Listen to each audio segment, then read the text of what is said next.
नमस्कार साथियों, ज्ञान एकेडमी में आपका स्वागत है। आज हम आरपीएफ एसआई के 100 मॉडल पेपर की सीरीज में मॉडल पेपर नंबर 55 की बात करेंगे।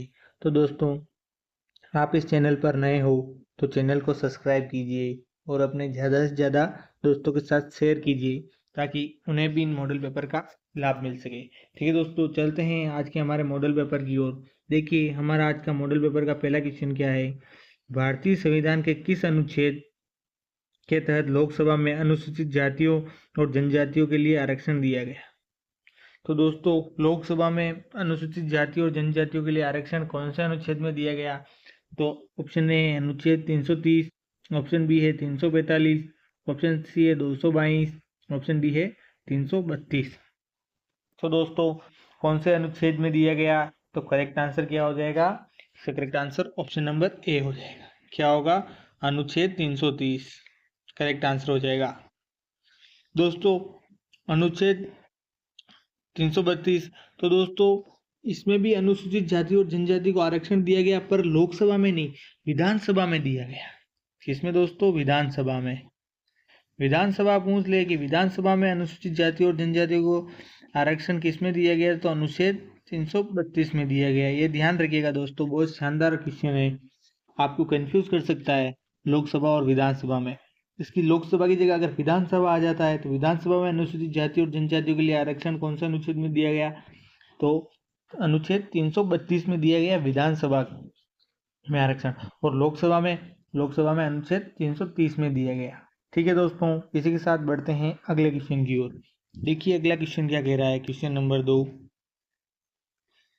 निम्नलिखित में से कौन राज्यपाल को उसके कार्यालय से हटा सकता है। दोस्तों, राज्यपाल को उसके कार्यालय से कौन हटा सकता है। क्वेश्चन क्या पूछे, राज्यपाल को उसके कार्यालय से हटा सकता है, तो कौन हटा सकता है। देखिए, ऑप्शन ए है संसद, ऑप्शन बी है राज्य विधानसभा, ऑप्शन सी है राष्ट्रपति, ऑप्शन डी है इनमें से कोई नहीं। तो दोस्तों, राज्यपाल को उसके कार्यालय से कौन हटा सकता है, तो option number C correct answer हो जाएगा। कौन हटा सकता है दोस्तों, राष्ट्रपति हटा सकता है। ठीक है, इसी के साथ बढ़ते हैं अगले क्वेश्चन की ओर। देखिए अगला क्वेश्चन क्या कह रहा है।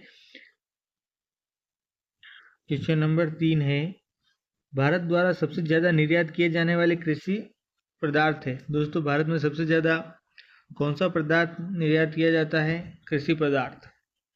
तो देखिए, ऑप्शन ए है चाय, ऑप्शन बी है कॉफी, ऑप्शन सी है दाल, ऑप्शन डी है बासमती चावल। तो दोस्तों, इसका करेक्ट आंसर क्या हो जाएगा। अगर आपको आता है तो कमेंट बॉक्स के माध्यम से अपने आंसर देते रहिए और अपनी तैयारी को मजबूत कीजिए कि आपके कितने क्वेश्चन सही होते हैं, आपको भी आपकी तैयारी का पता चले कि आपकी तैयारी कितनी मजबूत है। दोस्तों, क्वेश्चन नंबर 3 का करेक्ट आंसर क्या हो जाएगा, ऑप्शन नंबर डी चावल। कौन सा, बासमती चावल हो जाएगा। दोस्तों, भारत में चावल का सबसे बड़ा उत्पादक राज्य कौन सा है। देखिए, सबसे बड़ा उत्पादक राज्य भारत में, बड़ा राज्य कौन सा हो जाएगा दोस्तों, तो पश्चिम बंगाल। कौन सा है दोस्तों, पश्चिम बंगाल है। सर्वाधिक चावल का उत्पादन होता है, कहाँ होता है दोस्तों, पश्चिम बंगाल में, पश्चिम बंगाल। और दूसरे नंबर पर, और दूसरा राज्य कौन सा है, दूसरा राज्य पूछ ले। पहला तो पश्चिम बंगाल हो गया, और दूसरा पूछ ले तो दूसरा चावल का सबसे बड़ा उत्पादक राज्य कौन सा है, उत्तर प्रदेश। कौन सा है दोस्तों, उत्तर प्रदेश। ध्यान रखिएगा, बहुत ही शानदार वाला क्वेश्चन है। उत्तर प्रदेश करेक्ट आंसर हो जाएगा। अगर दूसरा पूछ ले तो सबसे ज़्यादा निर्यात किसका किया जाता है कृषि में, चावल का, और सबसे बड़ा राज्य पश्चिम बंगाल है, और दूसरे सबसे बड़ा राज्य चावल का उत्पादन तो उत्तर प्रदेश। ठीक है, इसी के साथ बढ़ते हैं अगले क्वेश्चन की ओर। अगला क्वेश्चन क्या कह रहा है। क्वेश्चन नंबर 4, भारत में खाद्य सुरक्षा और मानक अधिनियम कब पारित हुआ। तो दोस्तों, खाद्य सुरक्षा और मानक अधिनियम कब पारित हुआ, तो ऑप्शन ए है 2005, ऑप्शन बी है 2006, ऑप्शन सी है 2008, और ऑप्शन डी है 2011। तो दोस्तों, इसका करेक्ट आंसर क्या हो जाएगा। इसका correct answer option number B हो जाएगा। क्या होगा, 2006। दोस्तों, खाद्य सुरक्षा और मानक अधिनियम को स्वीकृति कब मिली, तो देखिए स्वीकृति तो मिली 26 अगस्त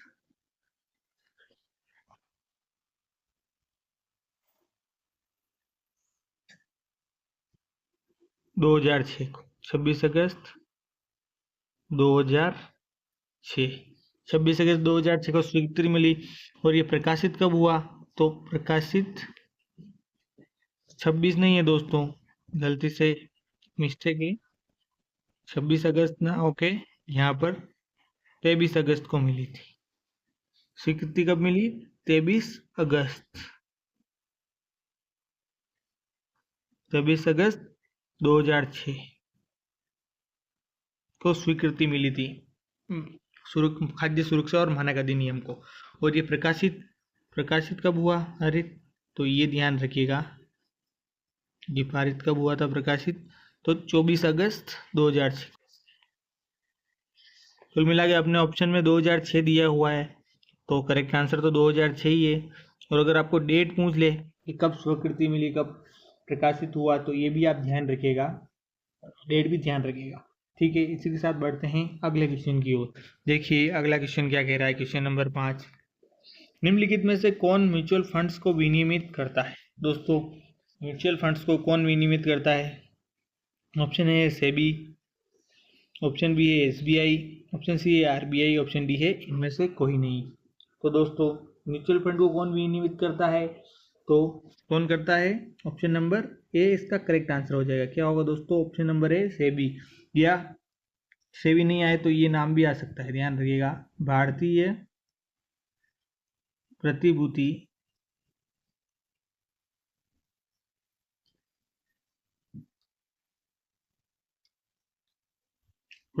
और विनियम बोर्ड।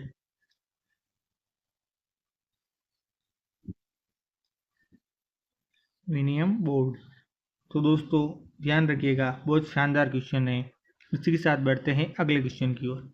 अगला क्वेश्चन क्या कह रहा है? क्वेश्चन नंबर 6, बीज फसल बीमा योजना किस वित्तीय वर्ष में शुरू की गई थी? दोस्तों बीज फसल बीमा योजना किस वित्तीय वर्ष में शुरू की गई थी? तो ऑप्शन ए 1999 से 2000, ऑप्शन बी है 2000 से 2001, ऑप्शन सी है 2001 से 2002, ऑप्शन डी है 2002 से 2003। तो इसका करेक्ट आंसर क्या हो जाएगा दोस्तों? जल्दी से कमेंट बॉक्स के माध्यम से अपना करेक्ट आंसर दीजिए। इसका करेक्ट आंसर क्या होगा दोस्तों? Option number A correct answer हो जाएगा। कौन से वित्तीय वर्ष में शुरू की गई थी? 1999 से 2000। दोस्तों और अभी हाल ही में नरेंद्र मोदी फसल बीमा योजना कब शुरू की गई थी? कौन सी दोस्तों? नरेंद्र मोदी फसल बीमा योजना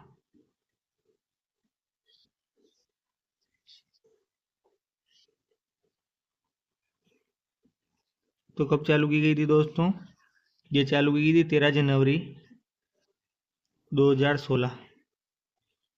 13 जनवरी 2016 में शुरू की गई थी। ध्यान रखिएगा, बहुत शानदार क्वेश्चन है। किसके द्वारा चालू की गई? तो नरेंद्र मोदी के द्वारा, नरेंद्र मोदी फसल बीमा योजना, जिसमें गरीब किसानों की फसल नष्ट हो जाए या अकाल पड़ने पर तो उनको इसका फायदा मिल सके बीमा का। ठीक है दोस्तों, इसी के साथ बढ़ते हैं अगले क्वेश्चन की ओर। अगला क्वेश्चन क्या कह रहा है? क्वेश्चन नंबर 7, भारत में व्यापार का कितना प्रतिशत समुद्र द्वारा होता है? समुद्र के द्वारा कितना प्रतिशत व्यापार होता है दोस्तों? तो ऑप्शन है 75%, ऑप्शन बी है 80%, ऑप्शन सी है 90%, ऑप्शन डी है 95%। तो दोस्तों इसका करेक्ट आंसर क्या हो जाएगा? करेक्ट आंसर क्या होगा? समुद्र द्वारा कितने प्रतिशत होता है व्यापार? तो correct answer option number D होगा। क्या होगा? Option number D 95%। और मूल्य से दोस्तों, अगर मूल्य में पूछ ले तो मूल्य से ध्यान रखिए, मूल्य से 70%, मूल्य के रूप में कितना होता है? 70% होता है, ये भी ध्यान रखिएगा। ठीक है दोस्तों, व्यापार में कितना प्रतिशत और मूल्य के रूप में 70% होता है। ठीक है, इसी के साथ बढ़ते हैं अगले क्वेश्चन की ओर। देखिए अगला क्वेश्चन क्या कह रहा है। क्वेश्चन नंबर 8, निम्नलिखित में से कौन सी जगह आरबीआई की नोट छपाई की है? आरबीआई की नोट छपाई कहाँ होती है दोस्तों?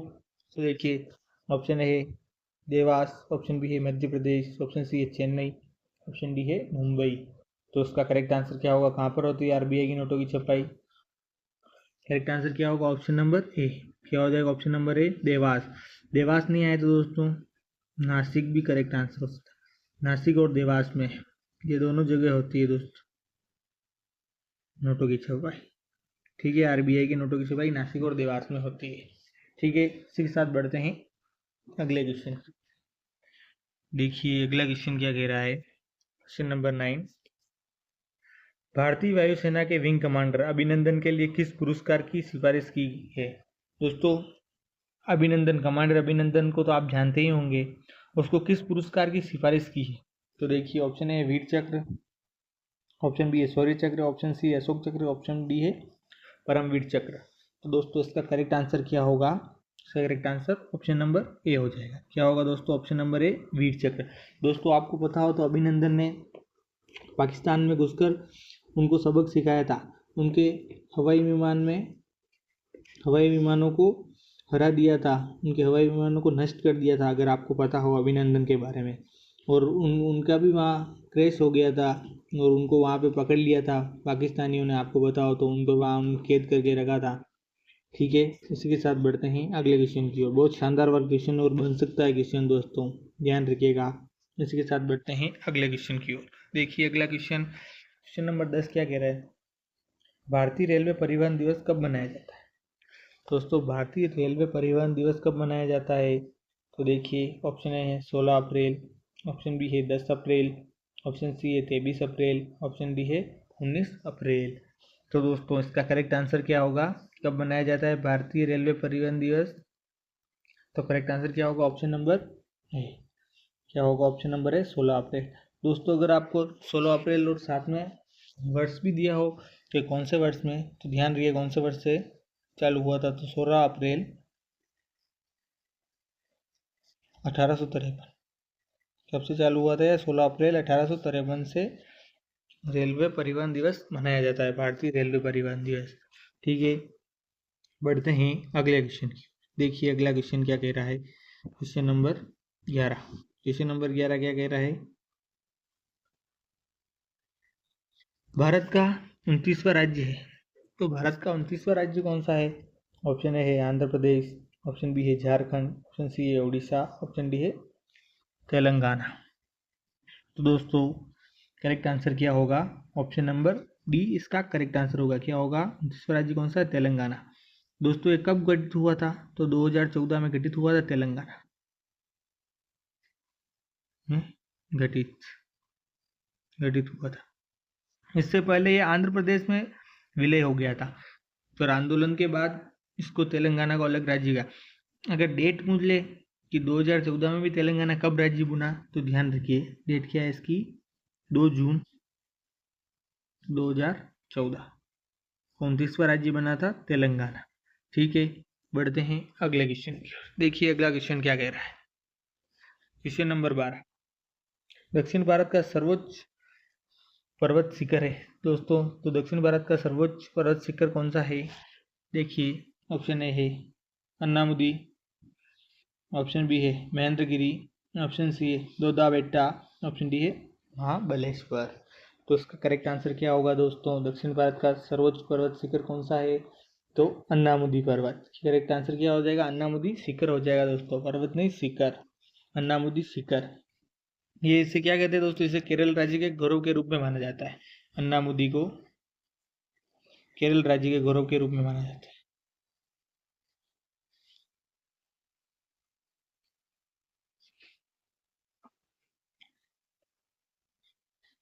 गौरव के रूप में माना जाता है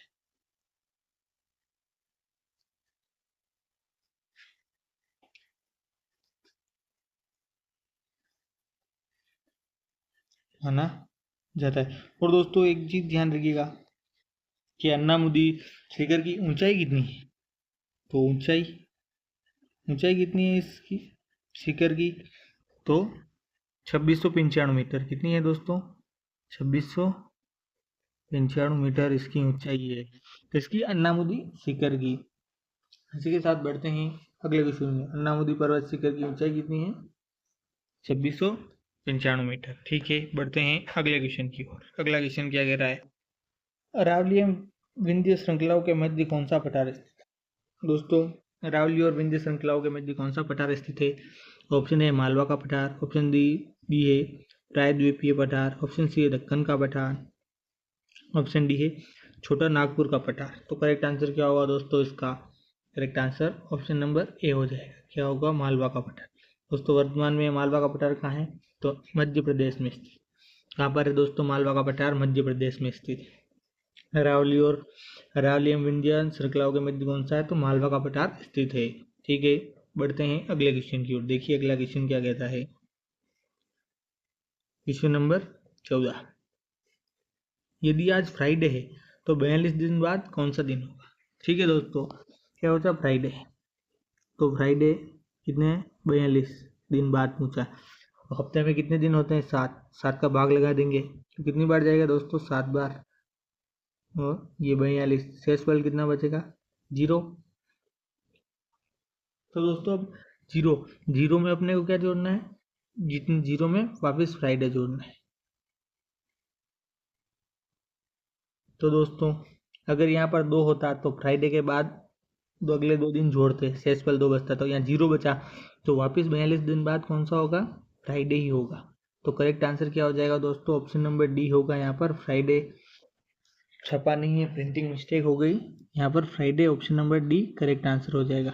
FRIDAY, Friday option number D correct answer होगा दोस्तों, क्योंकि शेषफल 0 बच रहा है। कुछ बचता तो अपन फ्राइडे में वो दिन जोड़ लेते, पर 42 दिन के बाद भी आज के दिन, जैसे आज का दिन फ्राइडे है तो 42 दिन बाद भी 42 दिन में जो 42वां दिन होगा उस दिन भी फ्राइडे ही होगा। ठीक है, इसी के साथ बढ़ते हैं अगले क्वेश्चन की ओर। देखिए अगला क्वेश्चन क्या कह रहा है। अगला क्वेश्चन है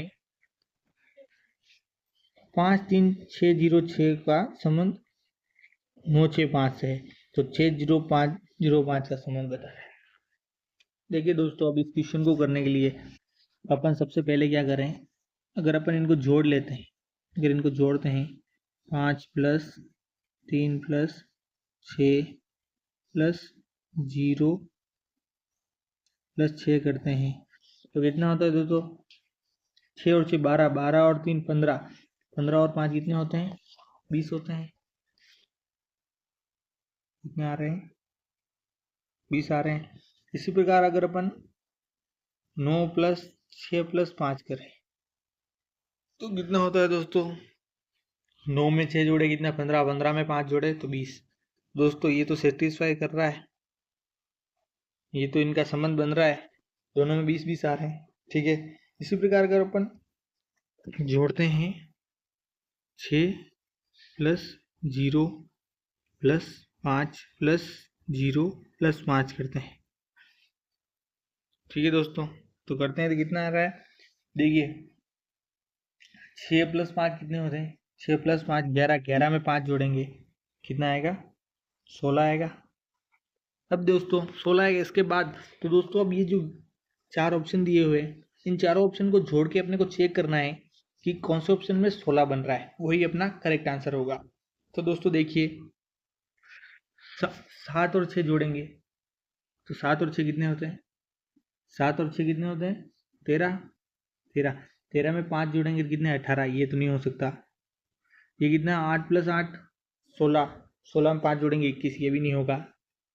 और 9 + 8 कितने? ये 17, ये भी नहीं होगा। तो दोस्तों अगला ऑप्शन देखते हैं, लास्ट ऑप्शन है, ये तो होगा ही होगा, जरूर होना चाहिए ये। 8 + 3 करेंगे कितना? 11, 11 में 5 जोड़ेंगे कितना होता है? 16। तो option number D correct answer हो जाएगा। देखिए दोस्तों क्या, 8 + 3 + 5 तो कितना होगा? ये 16 हो जाएगा। 11, 11 + 5 16, 835 करेक्ट आंसर हो जाएगा इसका। ठीक है, इसी के साथ बढ़ते हैं अगले क्वेश्चन की ओर। देखिए अगला क्वेश्चन क्या कहता है। उत्तर पश्चिम को पूर्व कहा जाए तथा दक्षिण पश्चिम को उत्तर कहा जाए और आगे भी यही परिवर्तन जारी रहे तो दक्षिण को क्या कहें? देखिए दोस्तों, पहले तो अपन यहाँ पर बना लेते हैं, इसको अपन बोलते हैं उत्तर, इसको बोलते हैं दक्षिण, ये है पश्चिम, ये है पूर्व। ठीक है दोस्तों, अब अपन इसको क्या बोलते हैं? इसको उत्तर पश्चिम बोलते हैं, उत्तर पश्चिम बोलते हैं, उत्तर पश्चिम। ये दक्षिण पूर्व, दक्षिण पूर्व हो गया। इसको दक्षिण पश्चिम और ये उत्तर पूर्व। अब दोस्तों उत्तर पूर्व हो गया, अब क्वेश्चन क्या बोल रहा है, उत्तर पश्चिम को पूर्व कहा जाता है, ये उत्तर पश्चिम है, इसको पूर्व कहा जाता है।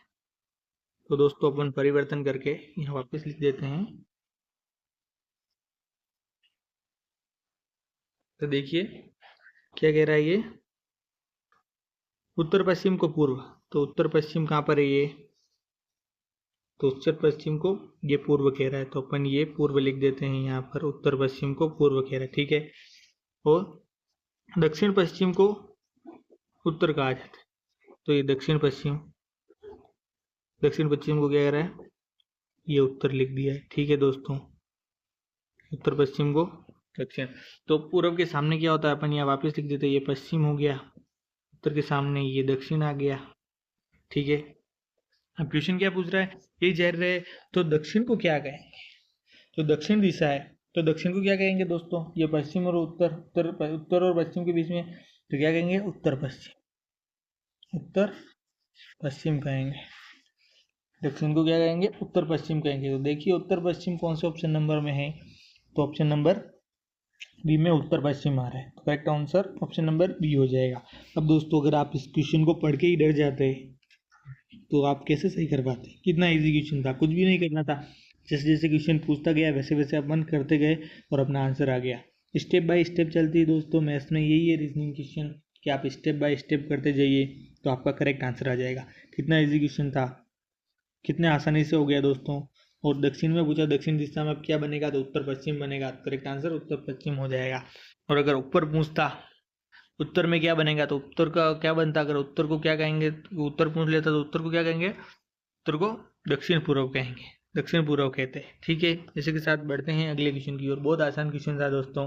अगला क्वेश्चन क्या कह रहा है देखिए, क्वेश्चन नंबर 17, सुनीता प्रार्थना उठकर अपने घर से निकलती है, प्रातः उठकर होगा दोस्तों, प्रार्थना नहीं होगा यहाँ पर, प्रातः, प्रातः उठकर अपने घर से निकलती है और कुछ चलने के बाद दाहिने मुड़ जाती है। दोस्तों देखिए ये है, यहाँ से निकली सुनीता, ठीक है, निकली और फिर कुछ दूर चलने के बाद वह दाहिने मुड़ जाती, तो ये दाएं मुड़ गई, दाहिने मुड़ जाती है, पुनः दाहिने मुड़ती है, तो फिर वापस पुनः दाहिने, तो ये वापस दाहिने मुड़ा दी, अपन इसको मान लेते हैं ये यहाँ पर ये बी, ये सी, ठीक है, पुनः दाहिने मुड़ जाती है, तो वो अभी दक्षिण दिशा में, तो बिल्कुल दोस्तों सही है, ये दक्षिण दिशा में ही जा रही है। तो उसने किस दिशा में चलना आरंभ किया था, तो दोस्तों देखिए ये है उत्तर, दक्षिण, पश्चिम और पूर्व। तो दोस्तों पहले ये ऊपर गई, यहाँ ऊपर गई, तो ऊपर कौन सी दिशा है, उत्तर दिशा है, कौन सी दिशा है दोस्तों, ऊपर, फिर उसके बाद बाएं गई पूर्व में, फिर वापस नीचे गई है ना, तो दक्षिण में। तो दोस्तों चलना इसने किस दिशा से प्रारंभ किया था, तो उत्तर दिशा से किया था, किस दिशा से किया था, उत्तर दिशा, और उत्तर दिशा का ऑप्शन कौन से ऑप्शन में है, ऑप्शन नंबर सी में, तो correct answer option number C उत्तर दिशा हो जाएगा, ठीक है। इसी के साथ बढ़ते हैं अगले क्वेश्चन की ओर, देखिए अगला क्वेश्चन क्या कह रहा है,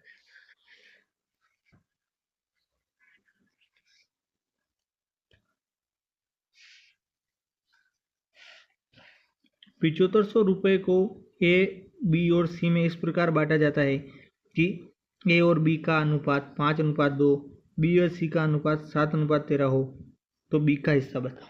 बहुत शानदार क्वेश्चन है दोस्तों, रेशियो एंड प्रोपोर्शन का। देखिए क्या दिया है, ए अनुपात बी अनुपात सी, ए अनुपात बी को कितना मिला, 5:2, और बी अनुपात सी को 7:13। तो यहाँ दोस्तों कुछ नहीं है, तो पास वाली डिजिट आ जाती है ये 2, यहाँ पर ये 7। अब दोस्तों इनको गुणा कर देंगे तो 7 × 5 करेंगे तो कितने आते हैं, 35, अनुपात 7 × 2 14, 13 × 2 कितने होते हैं, 26। तो दोस्तों ये अपना अनुपात आ गया। अब क्वेश्चन क्या पूछ रहा है, क्वेश्चन कह रहा है दोस्तों, अब इनको अगर आप टोटल कर देते, टोटल कितना है, 6 और 4 कितने, 10, 10 और 4 15, तो ये हासिल, ये 5 लिख दिए, 15, और 2 और 1 3, 3 और 3 6, 6 और 1 ये 7, तो टोटल कितना हो रहा है दोस्तों, ₹75। अनुपात कितने 75 में। तो दोस्तों अपने को रुपए कितने दिए, रुपए में 7500 इंटू अनुपात में पूछे तो इंटू 75, और अपने को ज्ञात किसका करना है, तो बी का हिस्सा। तो दोस्तों बी का हिस्सा कितना है, तो बी का हिस्सा 14, इंटू करेंगे अपन 14 करेंगे, इंटू 14 करेंगे। तो अगर आप इंटू 14 करेंगे तो अगर इसको सोल्व करेंगे तो ये एक बार गया 7500, 100 बच गए, 100 बचे तो 100 इंटू 14 करेंगे तो आंसर कितना होगा 1400। कितना आएगा दोस्तों 1400। और 1400 कौन से ऑप्शन नंबर में आ रहा है, ऑप्शन नंबर सी में। तो करेक्ट आंसर क्या होगा, ऑप्शन नंबर सी इसका करेक्ट आंसर हो जाएगा दोस्तों 1400। बी का हिस्सा कितना बनेगा 1400 रुपये। कितना बनेगा दोस्तों 7500 में से बी का हिस्सा 1400। अगर ए का पूछ लेते तो इंटू 35 कर देते, सी का पूछ लेते तो इंटू 26 कर दे सकते थे। क्वेश्चन में कुछ भी पूछ सकते हैं, इस प्रकार फिक्स नहीं है कि आपको बी का हिस्सा ही पूछे। आप क्वेश्चन इस पैटर्न के आएंगे, आपके वैल्यू कुछ भी पूछ सकता है, बी का हिस्सा पूछ सकता है, कुल मान पूछ सकता है, क्वेश्चन कुछ भी पूछ सकता है, पर आपको पैटर्न आना चाहिए किस प्रकार होगा। बाकी कुछ भी पूछो आप आराम से कर लोगे, ठीक है। इसी के साथ बढ़ते हैं अगले क्वेश्चन की ओर। देखिए अगला क्वेश्चन क्या कह रहा है, क्वेश्चन नंबर 19। क्वेश्चन नंबर 19 क्या कह रहा है, वो नहीं, ये वह राशि होगा दोस्तों। वह राशि क्या है जिस पर 20% वार्षिक दर से 3 वर्षों में साधारण ब्याज 1200 रुपये होता है। तो वह राशि दोस्तों क्या पूछा है, मूलधन पूछा है। क्वेश्चन क्या पूछ रहा है, मूलधन। और आपको पहले भी बताया हुआ है फॉर्मूला क्या होता है, ब्याज बराबर मूलधन इंटू समय इंटू दर बटा 100। तो इसमें मूलधन पूछ लिया है और ब्याज बाकी सब दिया हुआ है, तो ब्याज इंटू 100 बटा समय इंटू दर हो जाएगा। तो दोस्तों अपने को यहाँ ब्याज कितना दिया है, ब्याज 1200 रुपये। कितना दिया है 1200 इंटू 100, नीचे वाले उधर ब्याज की तरफ पक्षांतरण किया तो उधर 100 लग गए। अब अपने को कितना दर कितनी दी है, तो दर दी है 20। प्रतिशत का बट दोस्तों प्रतिशत तो पहले हट गया, 100 वाला तो वो ऊपर चला गया, 100 फिक्स है, प्रतिशत नहीं लगाना है। इंटू समय कितना है, समय 3 वर्ष। तो दोस्तों अब इसको सोल्व करेंगे अपन। ये 0 से 0 गया, ये 60 बार, और ये 60 और ये 20 बार। तो 20 इंटू 100 कितने होंगे दोस्तों, 2000। कितने होंगे दोस्तों 2000। तो दोस्तों राशि क्या होगी, राशि 2000 रुपये होगी। कितनी होगी दोस्तों 2000 रुपये। ध्यान रखिएगा, बहुत आसान क्वेश्चन था। 2000 राशि कौन से ऑप्शन नंबर में, ऑप्शन नंबर ए में। करेक्ट आंसर क्या होगा, option number A correct answer होगा। इसी के साथ बढ़ते हैं अगले क्वेश्चन की ओर। देखिए अगला क्वेश्चन और आज का अपना अंतिम क्वेश्चन भी है। क्या कह रहा है देखिए दोस्तों, अंतिम क्वेश्चन। एक शहर की जनसंख्या हर वर्ष 15% कम होती है। कितनी होती है दोस्तों, 15% हर वर्ष कम होती है। वर्तमान जनसंख्या 16,000 है, तो 2 वर्ष बाद कितनी होगी। दोस्तों मानिए कोई ये है, वर्तमान जनसंख्या कितनी 16,000, और जनसंख्या अपन ने 100 मान ली, 100%। उसमें से कितनी 15% कम होती, कितने 2 वर्ष बाद। 2 वर्ष पूछिए तो 15%, 100 में से 15 करेंगे तो कितना 85%। तो क्या करेंगे 85/100। 2 वर्ष के लिए बोला है तो इंटू 2 बार कर देंगे, एक बार और कर देंगे 85/100। 85/100 इंटू 85/100, 16,000 इंटू। तो दोस्तों ये 2 जीरो से 2 जीरो, ये 1 जीरो से ये 1 जीरो और काटा। दोस्तों अब अपने को क्या करना है, 16 इंटू 85 इंटू 85। दोस्तों अगर आप इसको सोल्व करेंगे तो इसको सोल्व करने पर कितना आंसर आएगा आपका, 11,560 आएगा। 11,560 आएगा दोस्तों। क्या आ जाएगा 11,560। और 11,560 कौन से ऑप्शन नंबर में है, देखिए ऑप्शन नंबर डी में 11,560 है। तो करेक्ट आंसर क्या होगा, ऑप्शन नंबर डी होगा। कितना इजी क्वेश्चन था दोस्तों। तो दोस्तों बहुत शानदार वाले 20 क्वेश्चन लेके आए थे। देखिए आपके कितने सही हुए और कितने गलत, आप कमेंट बॉक्स में ज़रूर आंसर दीजिएगा। और चैनल को सब्सक्राइब नहीं किया है, चैनल को सब्सक्राइब भी कीजिए और अपने ज़्यादा से ज़्यादा दोस्तों के साथ शेयर कीजिए ताकि उन्हें भी इन मॉडल पेपरों का लाभ मिल सके। ठीक है दोस्तों, इसी प्रकार हम मॉडल पेपर लेते आएंगे। आप जुड़े रहिए ज्ञान एकेडमी के साथ और अपना फ़ायदा उठाइए और अपनी तैयारी को निश्चित कीजिए, आपका सिलेक्शन पक्का होगा। ठीक है दोस्तों, धन्यवाद।